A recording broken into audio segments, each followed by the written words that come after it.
Le réticulum endoplasmique, c'est un compartiment de la cellule avec une membrane qui est reliée au noyau, puisque sa membrane est en continuité avec la membrane nucléaire, et qui va former des canalicules multiples écrasés un peu les uns par rapport aux autres.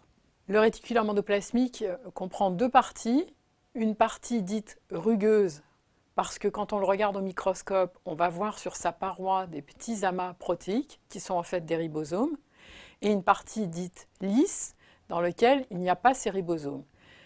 Les réactions biochimiques ne sont pas les mêmes non plus dans la partie rugueuse et dans la partie lisse. Alors les protéines ont toute leur synthèse qui débute dans le cytoplasme, mais celles qui sont destinées, par exemple le réticulum endoplasmique, ou celles qui sont destinées à la membrane plasmique, ont un début de synthèse dans le cytoplasme, mais au bout de quelques acides aminés, en fait, dans leur séquence protéique, il y a une suite d'acides aminés hydrophobes, donc qui repoussent les molécules d'eau. Or, le cytoplasme est un milieu aqueux. Donc cette séquence d'acides aminés hydrophobes, elle va être reconnue à la sortie du ribosome et prise en charge immédiatement par une protéine qui va la masquer à l'intérieur du cytoplasme de façon à éviter à avoir cette zone hydrophobe dans le cytoplasme. Et du coup, cette protéine, qui est à la fois reliée à la chaîne protéique et au ribosome, qui lui-même est relié à l'ARN messager qu'il est en train de lire, cette protéine peut se fixer sur le réticulum endoplasmique. Et donc à ce moment-là, le ribosome est bien sur la paroi du réticulum endoplasmique, comme on le voit au microscope.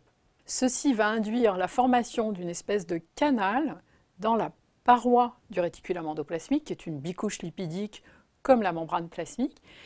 Et ceci va permettre à cette chaîne protéique débutante, et en particulier à ce morceau hydrophobe, de pénétrer à travers la membrane pour ensuite aller dans la lumière du réticulum endoplasmique. La synthèse de la chaîne protéique va continuer, mais du coup, la chaîne protéique va sortir non plus dans le cytoplasme, mais à l'intérieur du réticulum endoplasmique. La chaîne protéique va être repliée en 3 dimensions, de façon à donner à la protéine nouvelle sa conformation spatiale.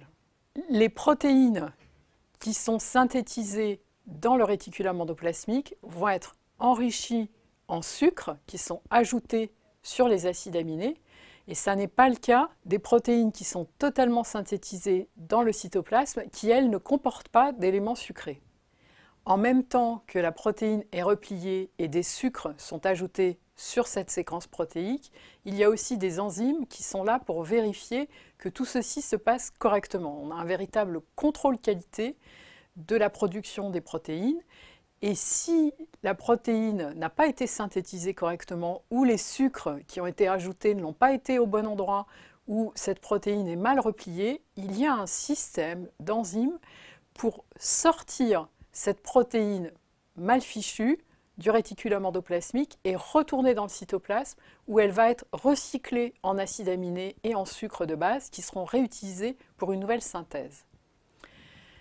Dans la partie lisse du réticulum endoplasmique, c'est là que sont assemblés les lipides ensemble pour former des membranes. Donc, le réticulum endoplasmique lisse est le lieu principal de fabrication des membranes. Il y a 2 autres fonctions importantes du réticulum endoplasmique. La première, c'est que c'est un lieu de stockage de calcium en concentration beaucoup plus élevée que le cytoplasme. Et la deuxième, c'est de porter à sa membrane des enzymes qui peuvent, en présence de substances chimiques particulières, modifier ces substances chimiques. Ainsi, il y a certains médicaments qui, quand ils vont rentrer dans la cellule et vont être au contact de ces enzymes à la membrane du réticulum endoplasmique, vont être inactivés. Et au contraire, certains médicaments sont pris sous forme inactive et deviennent actifs après avoir été modifiés par ces enzymes de la membrane du réticulum endoplasmique. Parmi les protéines qui sont fabriquées dans le réticulum endoplasmique, il y a les protéines qui ont des domaines qui passent à travers la membrane du réticulum endoplasmique et qui sont destinées ensuite à être des protéines de la membrane plasmique.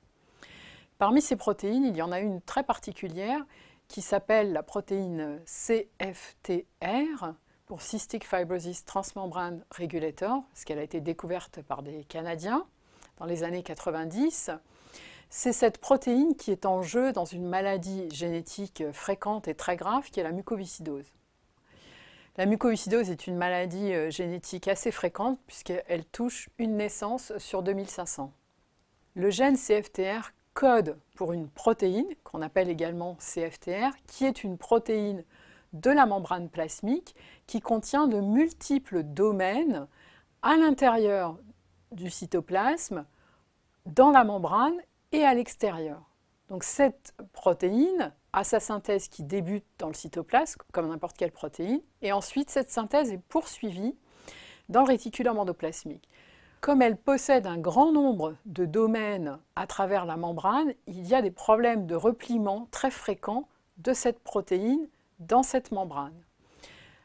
En situation normale, en absence de toute mucoviscidose, 70% de la protéine CFTR est mal repliée et va être sortie du réticulum endoplasmique pour être recyclée. Dans la mutation la plus fréquente au cours de la mucoviscidose, la protéine est mal repliée dans une proportion encore plus importante et à ce moment-là, à peu près 90% de la protéine est ressortie du réticulum endoplasmique et une quantité quasi nulle de cette protéine finit par rejoindre la membrane plasmique. La protéine CFTR a de multiples rôles. C'est principalement un canal chlore, c'est-à-dire qu'elle va ménager un petit trou dans la membrane plasmique pour faire passer des ions de chlore de part et d'autre de la membrane. Lorsque la protéine n'est pas présente à la membrane de la cellule, les échanges en chlore se font mal avec l'extérieur et la couche sucrée au-dessus des cellules, en particulier dans l'appareil respiratoire, donc le glycocalyx, n'est pas assez hydraté, il est trop sec. Du coup, les sécrétions sont visqueuses et elles favorisent la survenue d'infections à répétition. À l'heure actuelle, il existe des traitements qui sont en cours de test pour essayer d'empêcher cette protéine, même mal repliée, de quitter le réticulum endoplasmique pour être recyclée dans le cytoplasme, mais pour que cette protéine, donc mal repliée, soit quand même acheminée à la membrane, parce qu'il a été montré que même mal repliée, elle gardait quand même une certaine activité.